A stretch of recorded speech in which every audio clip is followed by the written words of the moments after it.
Welcome to Learn English with Podcast, where mastering English becomes exciting. Join us on this journey to boost your language skills. Put on your headphones and immerse yourself in captivating conversations that make learning feel effortless and enjoyable. From grammar tips to vocabulary building, each episode is crafted to empower and motivate you. Let's break language barriers together. Don't forget to hit that subscribe button. Join our community of learners and never miss an episode. Now, let's start the podcast. Adjust your headphones, get comfortable, and let's dive into today's topic together. Everyone, welcome back to another episode of Learn English with Maria. I'm Maria, and with me is my amazing co-host, Alex. Hey guys, I'm Alex, and we're so excited to have you here today. So, Alex, how are you doing today? I'm doing really well, Maria. Thanks for asking.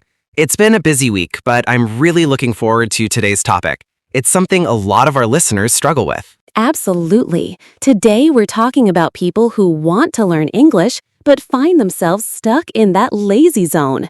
You know, they really want to improve, but somehow they just can't start or stick with it. Yeah, and it's so common. I think a lot of people beat themselves up over it, but the truth is, it's totally normal to feel that way. Learning a language is a big task, and when you don't see quick results, motivation can drop quickly. Totally. And sometimes it's not even about laziness. It's more like feeling overwhelmed. You look at all the grammar rules, the vocabulary, pronunciation, and you're like, where do I even start? Exactly. It's like standing in front of a huge bookshelf and not knowing which book to pull out first. But that's what we're here for. We want to help our listeners take small, simple steps so it doesn't feel so scary. Right. And let's be honest, a lot of people think learning English has to be serious all the time. But it can actually be fun, even relaxing. Definitely. Like watching a movie with subtitles or singing along to your favorite English song, that's practice too, even if it doesn't feel like studying. You know what really helped me when I was learning another language? Setting tiny, realistic goals.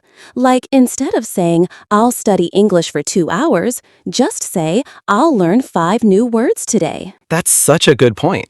And also creating habits. Even 5 or 10 minutes a day can make a huge difference over time. It's not about doing a lot at once. It's about being consistent.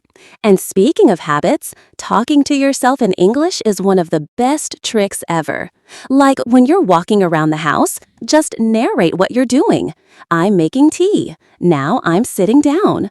It sounds silly, but it trains your brain to think in English. Exactly. That builds fluency without pressure. You don't need anyone else there. You can practice on your own anytime. Another idea is to follow pages or YouTube channels in English.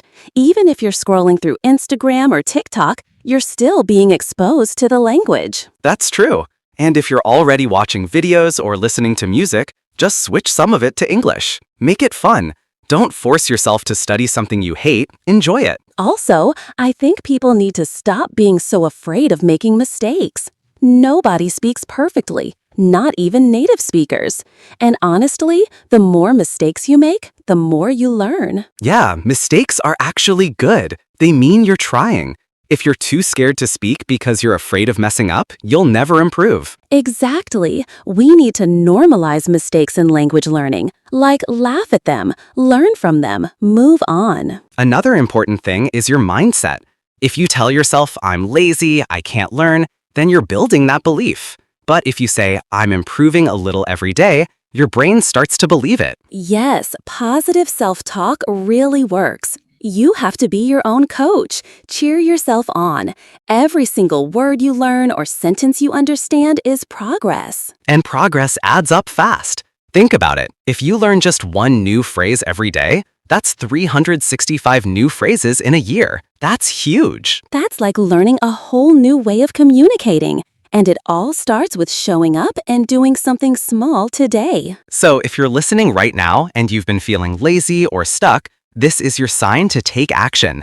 Start with a 5-minute podcast, write one sentence, or watch one video. Just do something. Exactly. Start now. Don't wait for the perfect time or the perfect mood. The perfect time is right now. And if you keep going, soon you'll be looking back thinking, wow, I can't believe how far I've come. You got this. Keep listening, keep practicing, and we'll be here to support you every step of the way. Always. And remember, learning English isn't a race. It's a journey, and you're already on the path. Exactly. And on this journey, every little effort counts. Even listening to this podcast right now is a step forward. Yes, you're actually improving your listening skills without even realizing it. That's how powerful consistent exposure is. I think a lot of learners underestimate the impact of passive learning, like listening to English during a walk or while cleaning the house. It doesn't always have to be active study time. Right. And honestly, passive learning sometimes works even better because there's no pressure. Your brain picks up the rhythm, pronunciation, and sentence structures naturally. And you start noticing things, like how native speakers say things differently than how you learned in grammar books. Exactly. Like how we often use contractions, I'm, your, they've, instead of always saying I am or they have. It's these small things that make your English sound natural. And speaking naturally is often more important than speaking perfectly. If you focus too much on grammar, you might hesitate. But if you speak naturally, even with small mistakes, you sound confident. That's true. Confidence plays a huge role. Sometimes people know enough vocabulary and grammar, but they're just too shy or afraid to speak. Which is so common. But confidence comes from practice, not perfection. You build it one conversation at a time. That's why we always recommend speaking as early as possible, even if it's just a 1-minute voice note to yourself. Or pretending you're a radio host and talking out loud about your day. It sounds silly, but it's a great fluency exercise. Honestly, when you remove the fear of sounding silly, you become free to explore the language. Yes, that freedom is what leads to fluency. It's like learning to dance. At first you feel awkward, but when you let go and move with the rhythm, it starts feeling natural. Exactly. And no one becomes fluent overnight. It's like building a muscle. The more you use it, the stronger it gets. And everyone has their own pace. Some people improve faster, others slower, but the key is to keep moving. So if you're feeling lazy today, maybe ask yourself, what's one small thing I can do right now to move forward? That's such a good question. And honestly, it could be as simple as repeating one sentence from this podcast out loud. Or writing down one new word and using it in your own sentence. Or texting a friend in English and asking them how their day was. Exactly. These tiny moments add up, and the best part, the more you do them, the easier they become. Before you know it, English becomes a part of your life, not just a subject you're trying to learn. And when that happens, fluency is just around the corner. So keep showing up, keep listening, keep trying. And remember, you're not lazy. You just need the right approach. Yes, you're capable of so much more than you think, and we're here to remind you of that every single episode. All right, let's keep the energy going. What do you say we dive into some fun, practical tips next? Let's do it. Maybe we can share some real-life scenarios where listeners can use simple English in daily conversations. Love that. Everyday English is the most useful kind. Like what to say at a coffee shop or how to ask for directions. Perfect. Let's keep it real, simple, and super helpful. Let's go. So, imagine you walk into a coffee shop. You're a bit nervous, but you've been practicing. What's the first things you'd say? Probably something like, "Hi, can I get a cup of coffee, please?" Simple, polite, and clear. Exactly. You don't need complex vocabulary. Just that little confidence to say it out loud. And if the barista asks for here or to go, that's a great everyday phrase to know. Right. And you can just say, "To go, please," or "For here." Short and easy. These small interactions build real-world fluency. They make English feel alive, not just a subject in a textbook. Totally. And the best part, these kinds of conversations are everywhere. In shops, restaurants, on the bus, even when asking someone for help. And let's be honest, most native speakers are super kind and patient when they see you're trying. That's so true. They usually appreciate the effort and might even help you out with a word or two. Which is why practicing with real people is so helpful. But even if you're shy, you can role play at home. Exactly. You can imagine the conversation in your head, or better, say it out loud in front of a mirror. Mirror practice is underrated. You get to work on your pronunciation, body language, and confidence. And it feels less scary because no one's watching. True. Plus, you can repeat phrases until they feel natural, no pressure. You know what I used to do? I'd watch English movies and pause after a sentence, then repeat it in the same tone. Ah, shadowing. That's such an effective technique. You copy the way the speaker says it, and you start sounding more fluent naturally. Right? It helped me a lot with my accent and rhythm. And sometimes I'd even write the sentence down to remember it. Writing helps so much. Especially when you pair listening, speaking, and writing, it locks in the language in your brain. Totally. And here's a fun idea for our listeners. What if you choose one English sentence every day and try to use it in different ways? I love that. Like, take, I'm feeling a bit tired today. Then turn it into a question. Are you feeling tired today? Or make it negative. I'm not feeling tired today. That's how you get comfortable with sentence structure without needing to memorize grammar rules. It becomes second nature. You stop translating from your native language and start thinking in English. Exactly. And that's when fluency really begins. So let's encourage everyone listening. Start small, one sentence, one moment, one conversation. And repeat it over and over until it feels like your own voice. Because it will be your voice in English. Clear, confident, and completely you. Let's keep going with more everyday scenarios. What's another place where learners can practice speaking? Ooh, how about grocery shopping? Super common and lots of vocabulary. Perfect. Like, where can I find the milk? Or, how much is this? Very handy phrases. And even reading labels out loud can be good practice. Learning a language is a big task, and when you don't see quick results, motivation can drop quickly. You know, one thing that really helped me was turning English into a habit instead of a task. Totally, like brushing your teeth. You don't think about it, you just do it every day. Exactly. And it doesn't have to be hours. Even 10-15 minutes a day adds up fast. Yes, short, consistent sessions work way better than long, stressful ones once a week. And when you tie it into something you already enjoy, like watching a show, reading about your hobby, or listening to music, it becomes fun. I remember I used to follow English cooking channels because I love food, and I learned so many useful phrases. That's smart. You're learning and enjoying at the same time.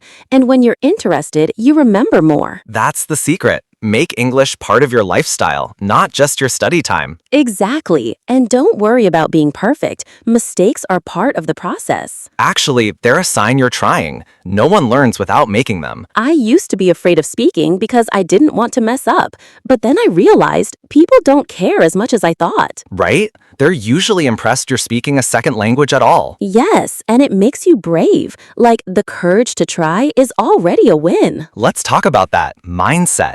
It's such a big part of learning. Oh, yeah. If you believe you can't do it, you won't. But if you believe you can improve, then you're halfway there. That's why self-talk is important. What you say to yourself matters. Exactly. Instead of I'm bad at English, try I'm improving every day. Or I don't know this yet, but I'm learning. Yes, add that yet. It changes everything. And celebrate the small wins. Like, hey, I just understood that YouTube video without subtitles. Or I spoke to someone in English today and survived. Those are big wins, and when you recognize them, it motivates you to keep going. So let's make a list of daily habits for fluency. Super simple. Ready? Let's do it. Number 1, speak out loud daily, even if it's just talking to yourself. Number 2, listen actively. Podcasts, music, shows, anything you enjoy. 3, repeat phrases, shadow native speakers, and mimic their rhythm. 4, write something. A journal, a social media post, even a to-do list. 5, think in English. Try describing what you're doing in your head. 6, don't fear mistakes. They're proof you're practicing. 7, use what you learn. Try to include new words in your day. And 8, stay consistent. Fluency is built little by little. That's a solid daily routine. Doesn't take much time, but it's powerful. And if you miss a day, it's okay. just come back the next day. Progress isn't perfect. Exactly. Learning is a journey. You're growing, even when it feels slow. That reminds me, we should also talk about motivation dips. Everyone faces them. Yes, there are days when you just don't feel like learning. So what do you do then? I try to change the approach. Like if I'm bored of grammar, I switch to music or a fun series. Great idea. Or even watch funny English content. Comedy helps a lot. Oh yes, laughter plus learning equals perfect combo. And sometimes just resting is okay too. Take a break, but don't quit. Right. A short pause isn't failure. It's recovery. That's something learners forget. Rest helps you come back stronger. It's like the gym. You can't train hard every single day without burning out. Exactly. Your brain needs time to absorb what you've learned. So if you're feeling stuck, maybe it's not because you're not improving. It's because your brain is processing. That's so true. Some progress happens quietly, in the background. Which is why consistency matters more than intensity. Yup, small steps, repeated often, create big results. And remember, everyone learns at their own pace. So don't compare yourself to others. Compare yourself to your past self. Yes, if you're better than yesterday, even by 1%, that's a win. All right, I think this is a good moment to dive into a fun segment. Oh yes, let's do a quick Would You Rather English edition. Love it. It's fun and it helps with speaking practice. Okay, first one. Would you rather be fluent in English but only able to whisper, or speak loudly but only basic English? Oof, that's tough. I think, fluent but whispering. I'd find a mic. Smart. Okay, next. Would you rather have a perfect accent but forget grammar rules, or perfect grammar but a heavy accent? Maybe perfect grammar. You can still be clear, even with an accent. Agreed. Accent isn't everything. Communication is. All right, one more. Would you rather learn English from books only or from movies only? Movies, no question. Way more fun. And real-life language. Same here. Plus, you pick up intonation and emotion better. This kind of fun practice keeps learning exciting. Thank you for joining us today. If you enjoyed this lesson, please give it a thumbs up and share it with your friends. Don't forget to subscribe and hit the notification bell so you won't miss any new lessons. Keep practicing and remember, learning English is a journey. See you in the next video. Until then, take care and keep speaking English every day.